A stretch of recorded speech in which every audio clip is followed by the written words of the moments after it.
Good morning, today moaners. Good morning, good morning, good morning. How are we all on this yet another sunny day? I hate the sun, but I like the cold. Everyone else in the house is really cold. I'm really hot, so hot. How are we all? How is everyone? Morning, Tina. Morning, Margaret. Morning, Elaine.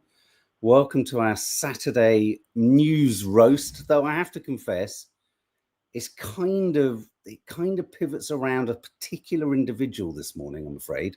And that individual's name is the longest name in the title. So I do apologize for some of you. I know that the satanic one,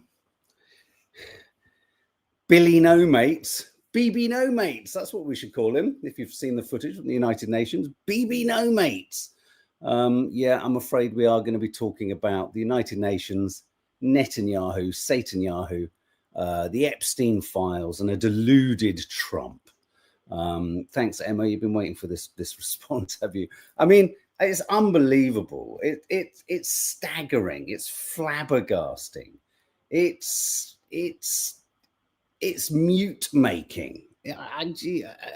The man is just such a specimen of such high self-regard. He has zero self-awareness.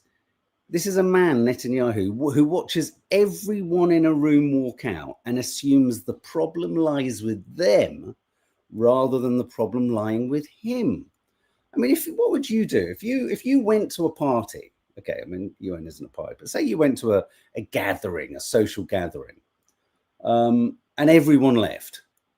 Would you double down on thinking, well, they've all got a problem and it's not me? Or you might want to save face, understandably, but then you might secretly go away and perhaps have a chat with people and kind of go, maybe we're doing something wrong here.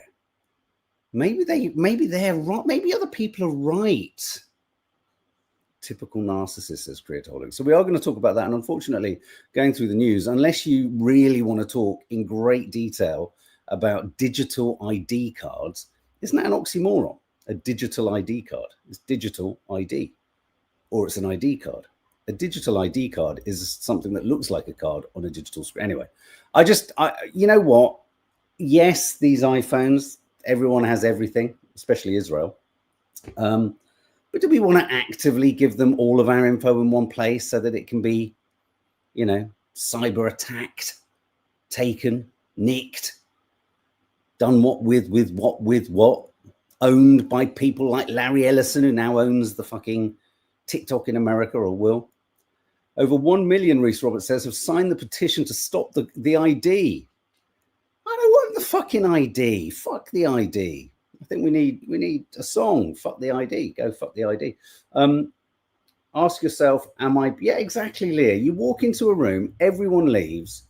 You've got a fucking QR code on your chest so that people can watch your propaganda. You've got a bunch of trucks driving around Times Square with the same QR code saying, don't forget October the 7th. I mean, you haven't to work hard here. You know, you haven't to work hard. You hadn't lost the room on October the 8th. You hadn't. You literally hadn't. You had the empathy, sympathy, and really understanding of everyone, even those who knew that this was another awful gyration in a long-standing occupation. But boy, have you lost the room. And boy, are you trying to extract anything you can from it. So we're going to be going through quite a few clips. I've got quite a few clips. I've got Donald Trump just saying weird shit. I mean, not like literal. I mean, he says literal weird shit. He says stuff that makes no sense. But his stuff on the Middle East at the moment is completely confusing and sort of counterintuitive.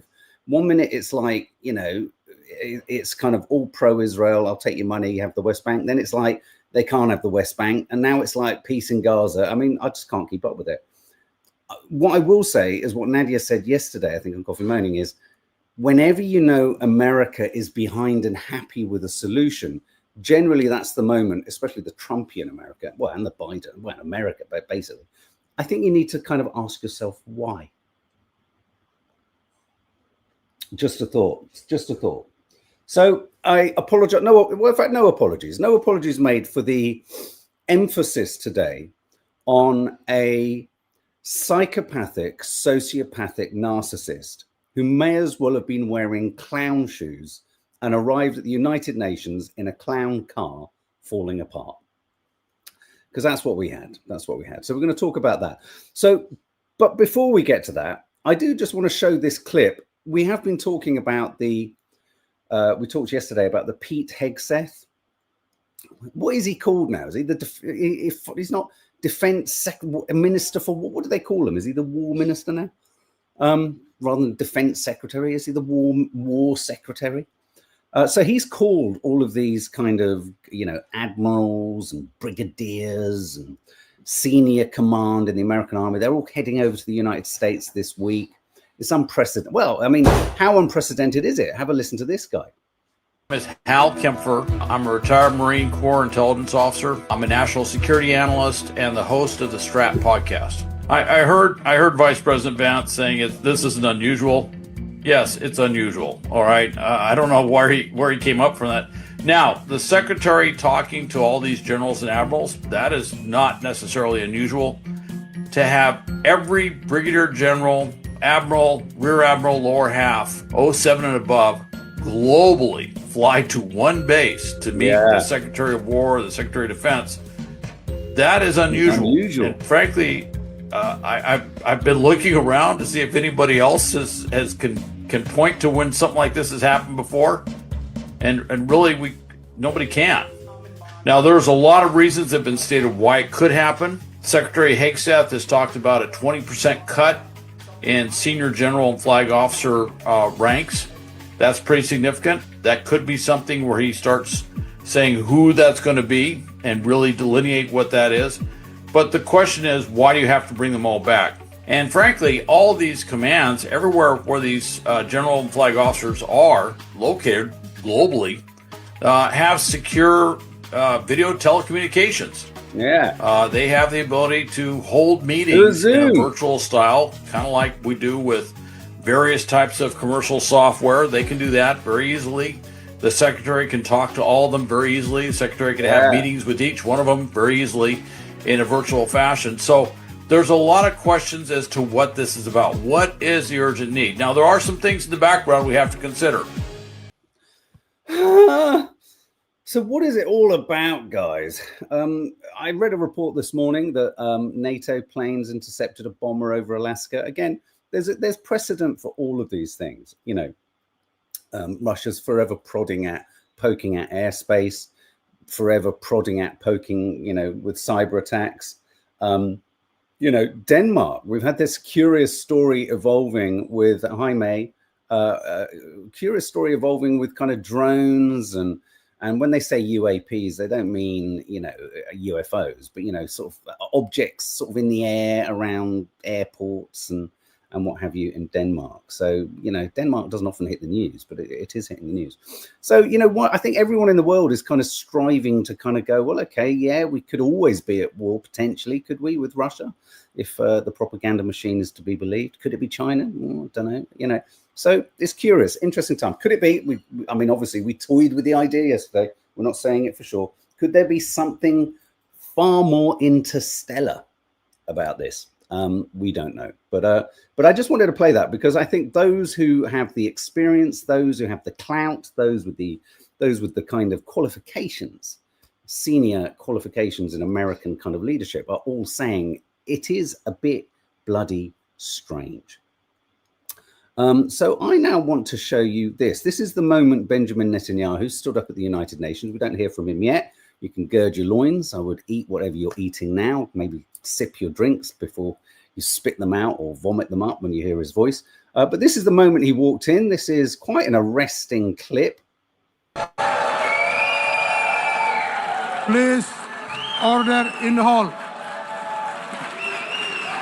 Please, order in the hall.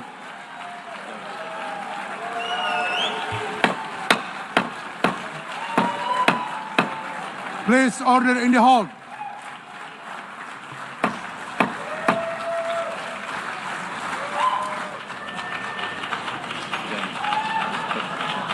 Please, order in the hall, and please be seated.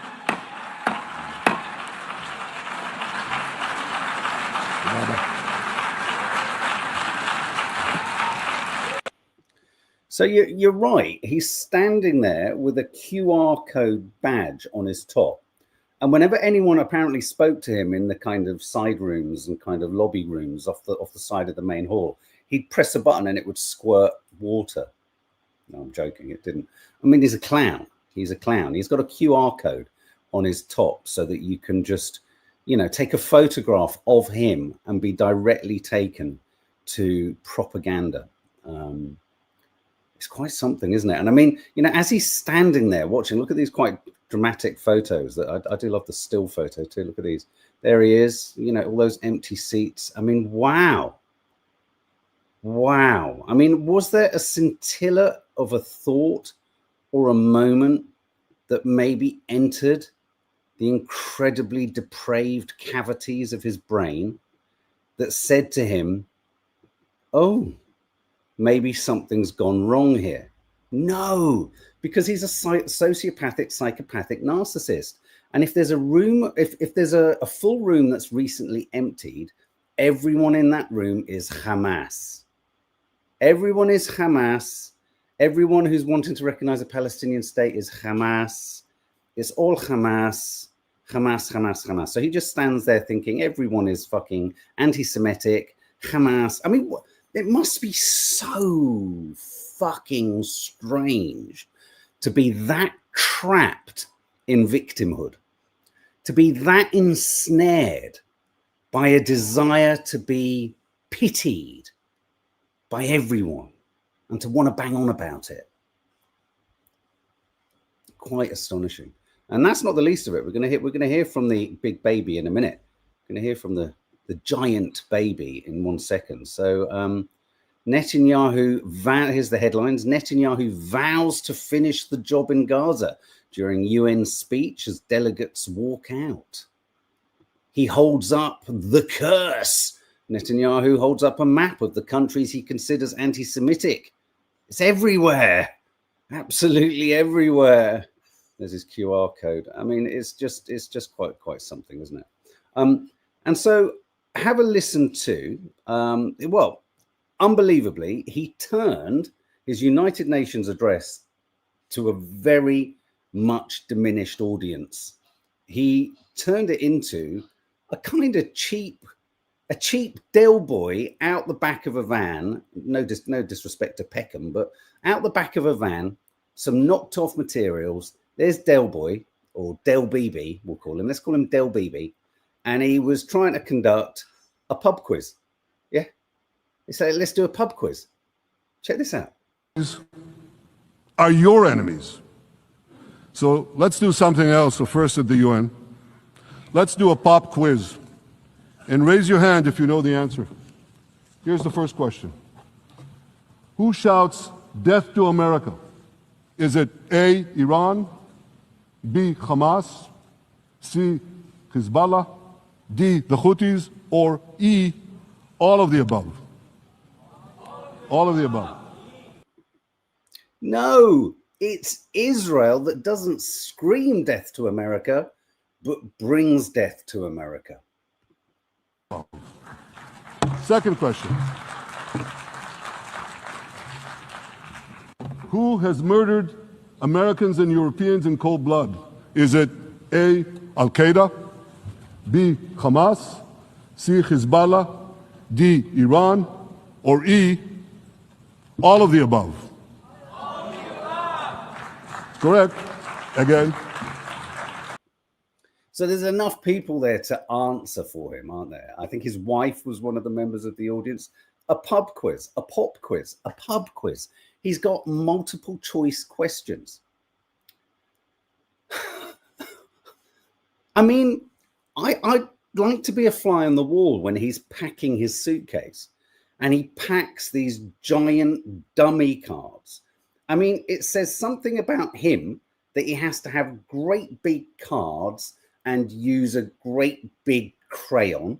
And it says something about him that he has really simplistic play school style maps and he pulls them out. It's so patronizing to America because he's not talking to the United Nations. Most of the United Nations can't fucking stand it. He's talking to America. And if I was an American, I'd be like, why does this fucking fuckwad keep coming over here with great big fucking dummy cards and treating us like toddlers? He's got zero respect for America and Americans. And if you buy into this, you're simply buying into it because you are taking suitcases of cash from him. He's an absolute fucking cheapskate. Not even a cheapskate, back of the fucking car, back of the van, used goods, stolen goods, fucking salesman. Absolutely ridiculous. Fucking, I'd be so insulted. Anyway, let's push on. Hamas's threats. Close to 700,000 Gazans, almost 750,000, have already heeded our calls and moved to safe zones. Heeded our calls. 700,000 Palestinians in Gaza, he says, have heeded his calls despite Hamas. He has turned the Gaza Strip into a wasteland that the producers of The Last of Us rejected because it was too blighted, essentially.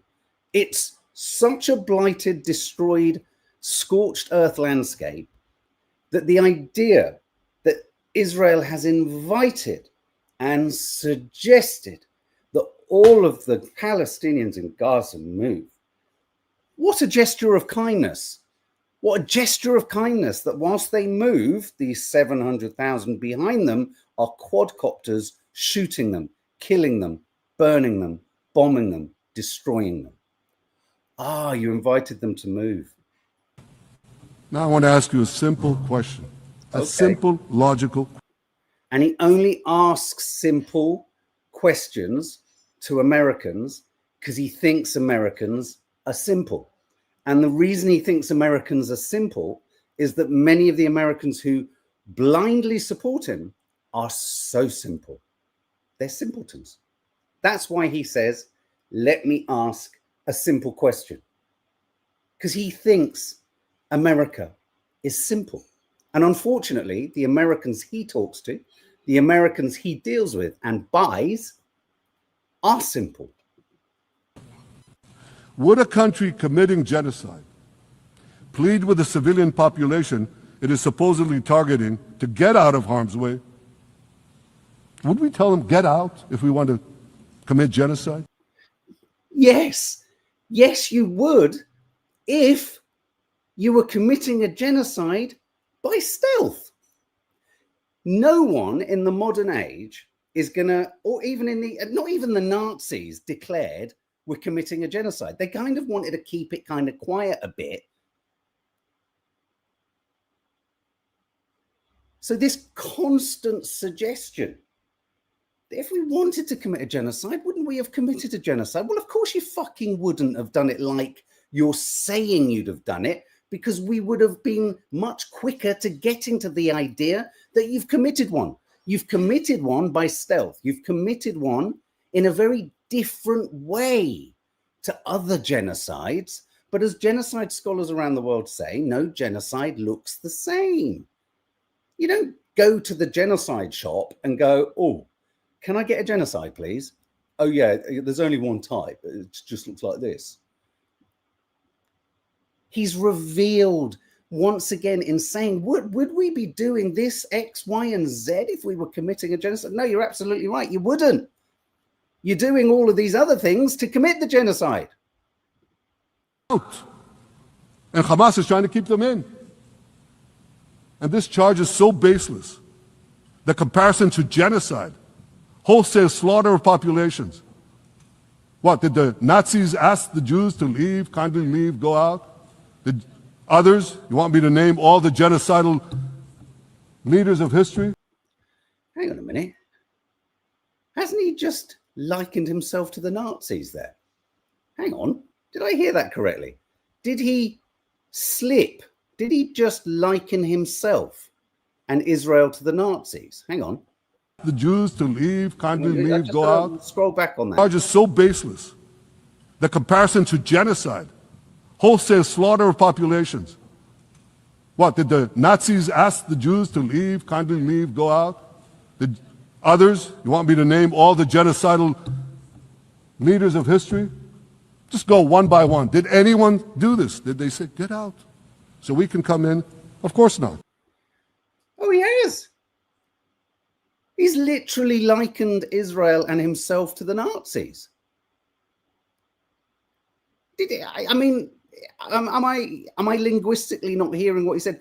Did the Nazis? He's saying, did the Nazis do this? Why would we do this? It's crumbling with every sentence that comes out of his mouth. He has just compared himself absolutely to other genocidal leaders. He's just invoked the Nazis as a comparative and an equivalent. So the truth has been turned on its head.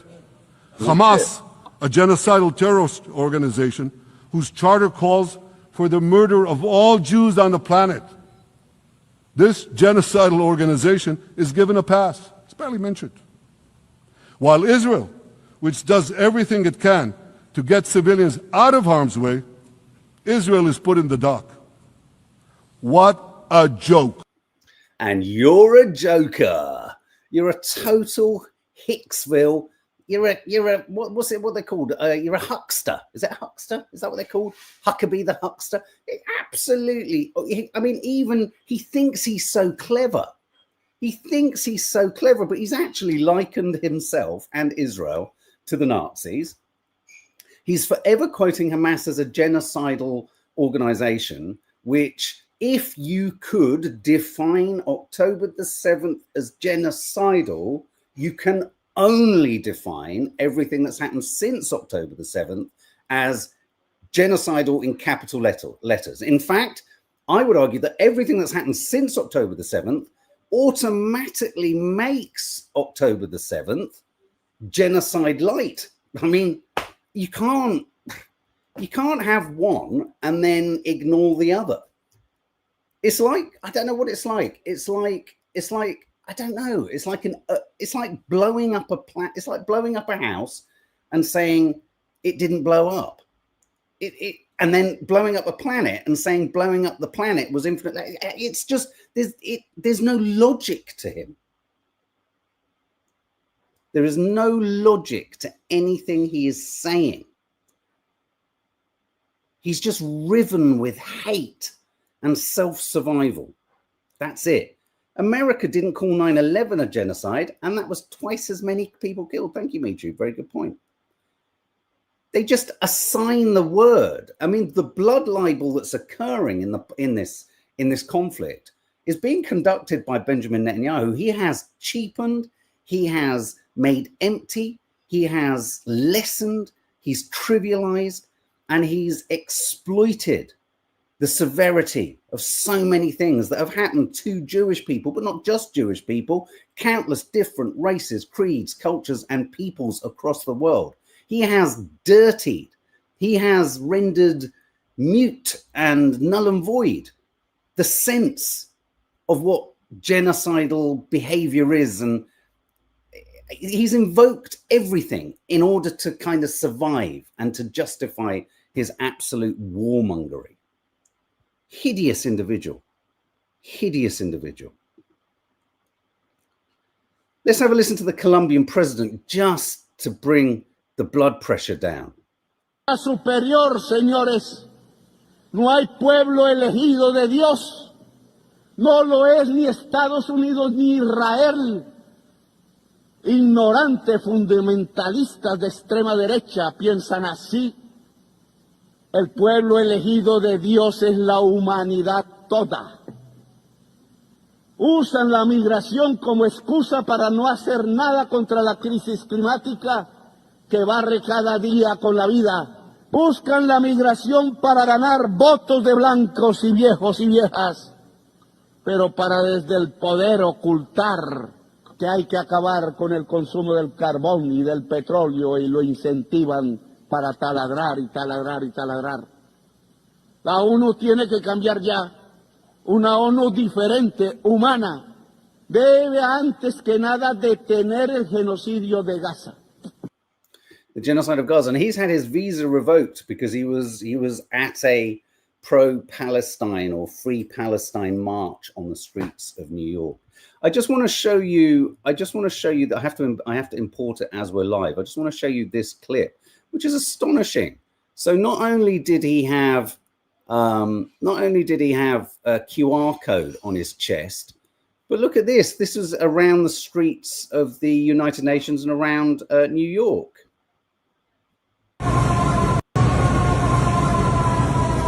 Trucks that read, remember October the 7th, driving to New York City.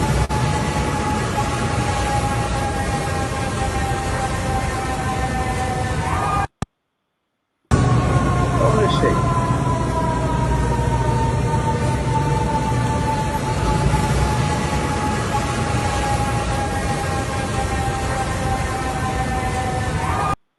I have seen the clip of the footage being projected outside the Labour conference. Yes, insisting that Starmer recognize it for being a genocide. Isn't that good? Isn't that good? That's not led by donkeys again, is it? And I hate to say it, I am giving you a hell of a lot to deal with here in terms of Netanyahu. But here, this final clip that I'm going to show you, this final clip from him that I'm going to show you. If ever you know how there used to be a moment where even Israeli politicians and supporters of Israel in the West would insist that the shared goal is some kind of two-state solution. And then there's often, we've said it, we've used it, been the characterization that it's the extremists in Benjamin Netanyahu's government that is tugging Israel towards this annexation of the West Bank, land grab of the Gaza Strip, Zionist wannabe settlers in Brooklyn, New York, buying up land in Gaza. Daniela Weiss with all of her settlers chomping at the bit, standing by the chainmail fence, ready to go and occupy and settle Gaza. And then the terrorist settlers who look like hillbillies running around the West Bank, terrorizing, destroying olive groves, not having any shame about living in the houses of the Palestinian people who live there and using all of their kind of furniture and not even changing anything. I mean, what a lack of fucking self-regard or self-worth you must actually have to be that soulless, Anyway, there used to be a moment where there was a kind of, even if it was fake, fraudulent, and a lie, an acceptance that somewhere, somehow in the psyche even of the Israeli government, there was a need to recognize that somehow there has to be a kind of fractured peace with the Palestinians. But no, Benjamin Netanyahu yesterday just said it as it is now. It's out there and it's ready to go. And basically, Israel is illegal. To grasp something else, which is also distorted in the media. I say this not only in my name or the name of my government, but on behalf of all the people of Israel. Last year, there was a vote in the Knesset, our parliament, whether or not to oppose the imposition of a Palestinian state. You want to guess what the results were? Out of 120 members of our parliament, 99 voted against and only 9 supported. That's over 90%. It's not a fringe group. It's not the prime minister who himself is extreme or he's held hostage by extreme parties to his right. It's not something to show off about either. It's not something when a whole room of international delegates has walked out. It's not something you go on about, Bibi. It's not something you show off about, Bibi. This is what you're telling us here is the dirty truth that you've tried to hide for so many years, that so many of us were aware of when October the 7th happened. And all of us, though we had absolute sympathy for those who were caught up in October the 7th, paused for a moment and thought, oh no, is the dirty secret of what Israel's attitude to the Palestinians in Gaza and the West Bank, is it going to come to the forefront? Is this going to be the moment where really We're going to see the truth. And he's standing here now telling us this like it's something to be proud of. This isn't good, Bibi. This isn't good.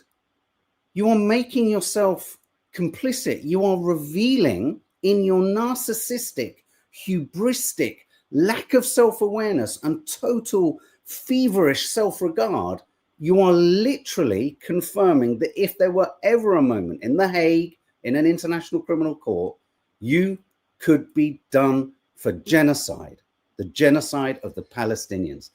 Here is his admission. This is not something to say out loud, Bibi, least of all at the United Nations. It's so shocking. This is not something he should have said. Either he's come off script or it's end of days. I don't know which it is, but it's deeply disturbing that this is now out there. Only 9 supported. That's over 90%. It's not a fringe group. It's not the prime minister who himself is extreme or he's held hostage by extreme parties to his right. It's over 90% of Israelis. My opposition to a Palestinian state is not simply my policies or my government's policy. It's the policy of the state and people of the state of Israel. That's Israel, Jordan. Western leaders may have buckled under the pressure. And I guarantee you one thing, Israel won't. Me too. He hasn't just said the quiet bit out loud.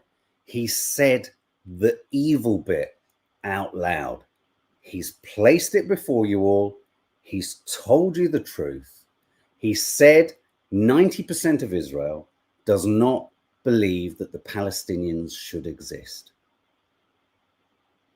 And what's going to happen? What's going to happen?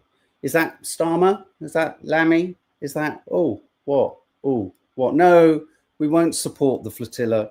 No, we won't come to the defense of the British. No, I'm just going to stand here and make sure that we get digital IDs, that we will probably hand the data protection to an Israeli high security tech firm. He said it out loud. He's told us again. He's revealed it. That part of his speech needs to be recorded, as it is everywhere, and just held on a VHS until the day that he accidentally flies through, I don't know, Estonian airspace, and he's wrangled, he's arrested, and he's taken to court. But those people clapping, they're the stupid ones. They're the stupid people. That's why he has to use simple questions and simple dummy cards. There's a map of Israel. Oh, well, yeah, that's right. Okay. He's evil incarnate.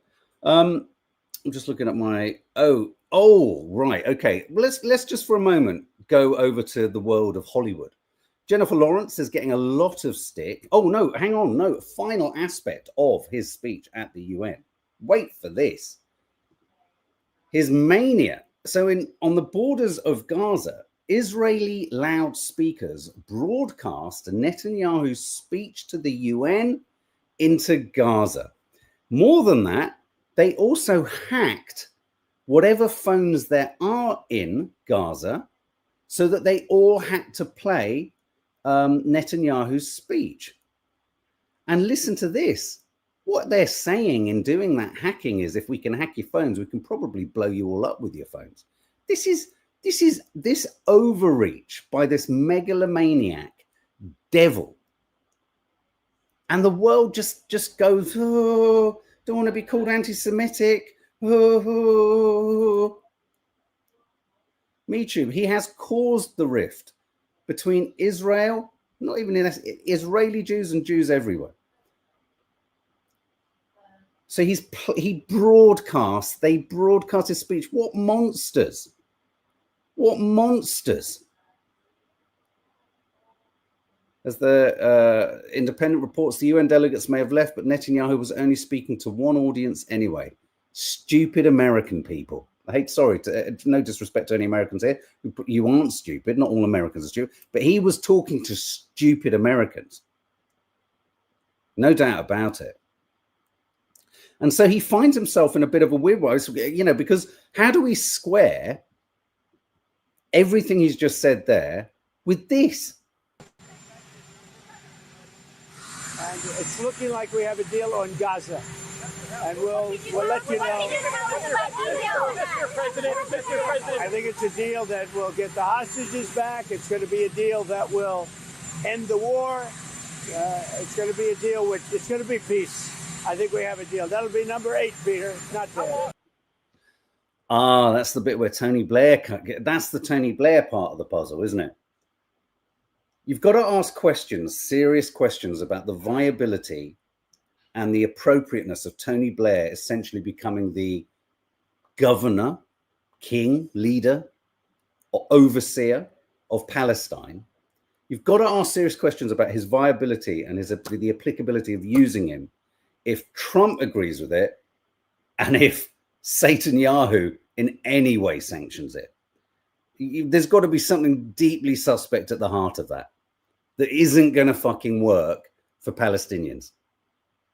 There's a whole heap of Palestinians guys out there who aren't Hamas. It's like the West can't fucking work that one out.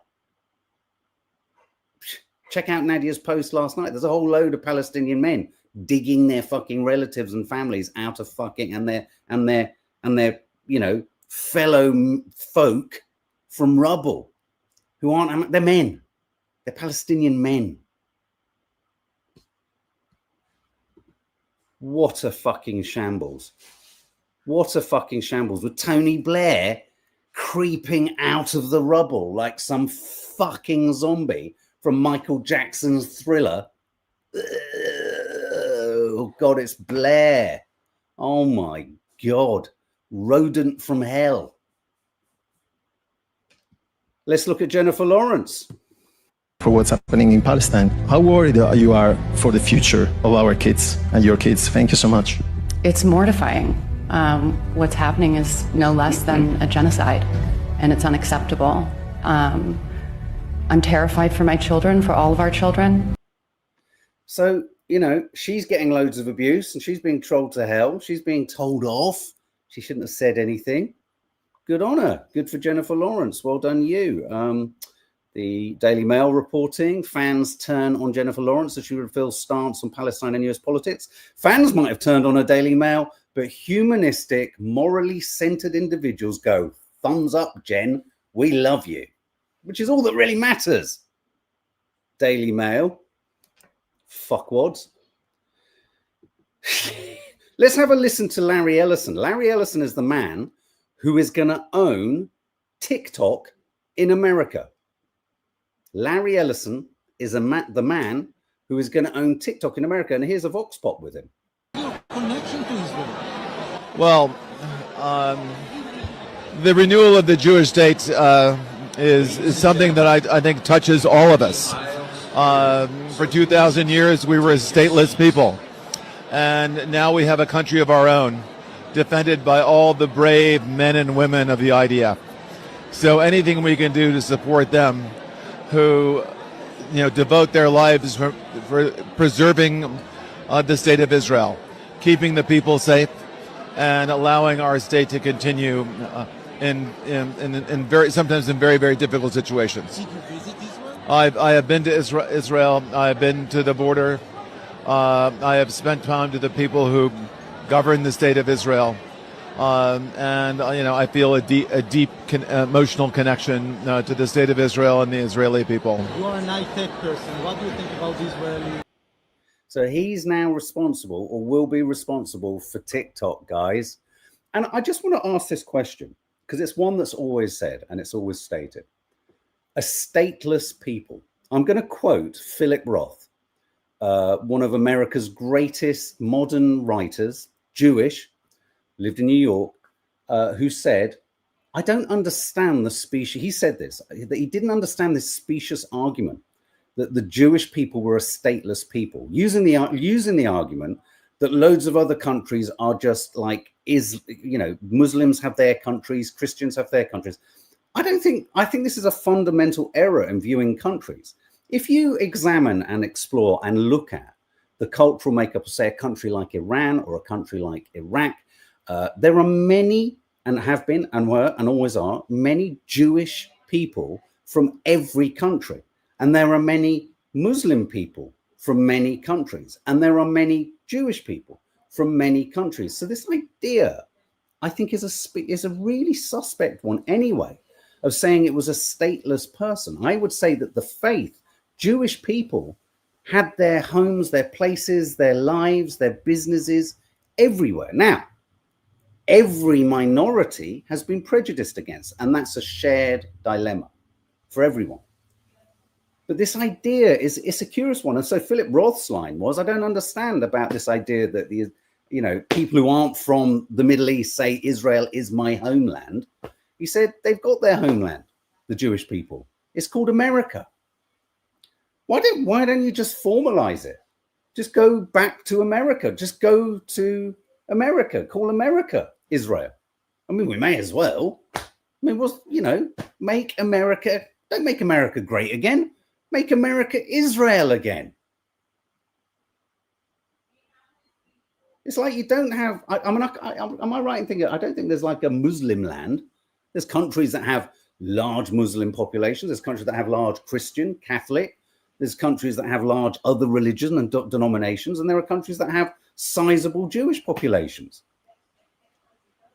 It's a religion. It's not a state.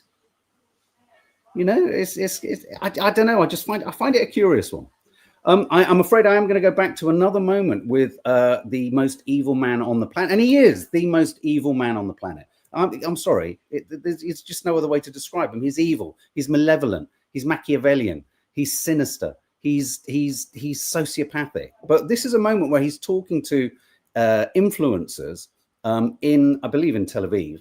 And the influencers are on one side of the table and Netanyahu is on the other. But listen to what he's talking about, bearing in mind you've just seen a bit of a clip with Larry Ellison, who is now the head of TikTok, and Elon Musk, huge supporter of Israel, is the head of X. There's curious questions to be asked about Meta and what have you. But just check this clip out, which is really quite intriguing and interesting. And the young woman on the left, she's clearly been sped up just to kind of, get you there quicker.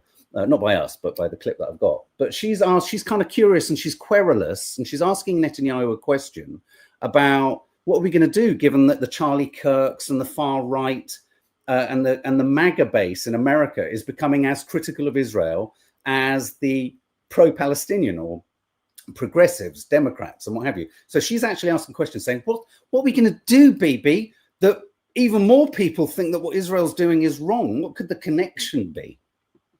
What's another game plan if we lose evangelical support for the state of Israel? What's our backup plan to be strong outside of the diaspora?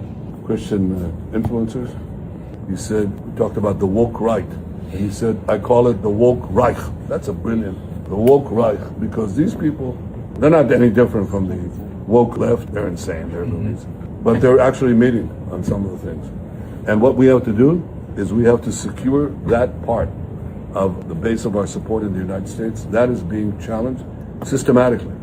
A lot of this is done with money of NGOs, that money of governments, vaster. Okay? We have to fight back. How do we fight back?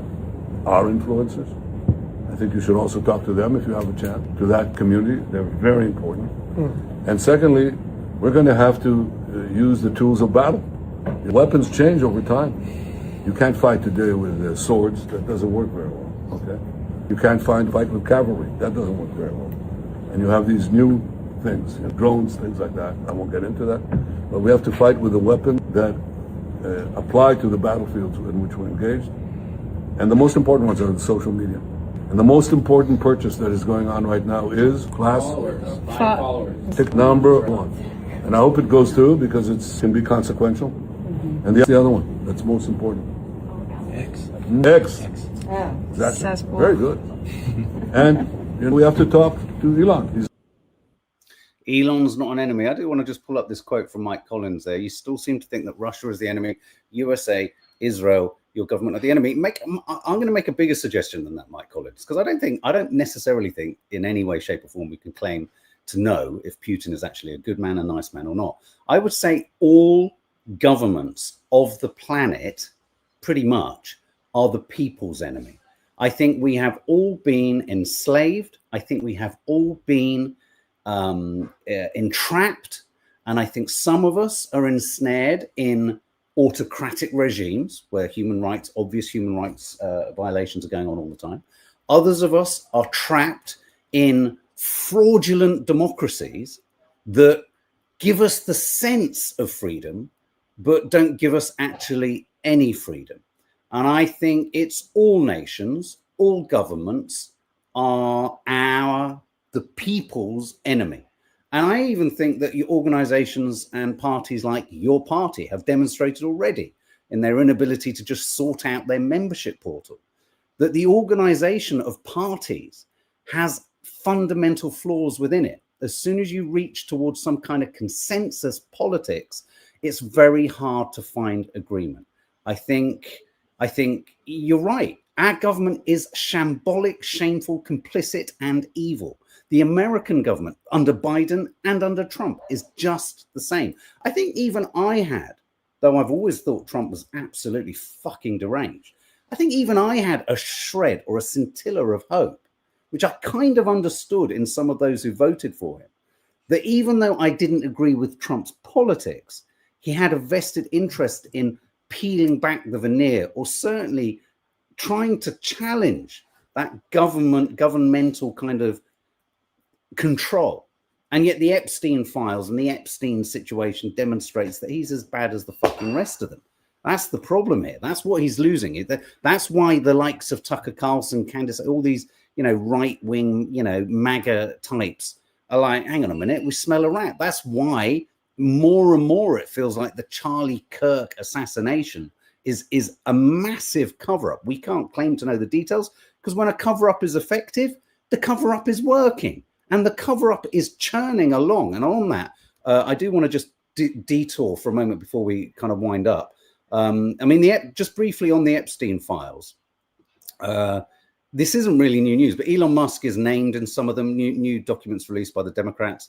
Elon Musk, Peter Thiel mentioned in the Epstein documents released by the Democrats.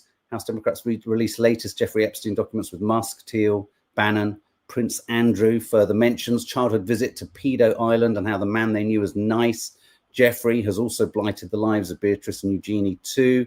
Prince Andrew massage payments revealed in new Epstein documents.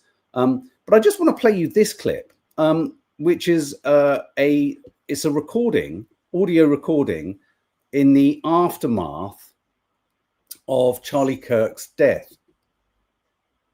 They did do the request. They emailed me back. He did not go in for an autopsy. The death certificate was signed by the doctor at the hospital.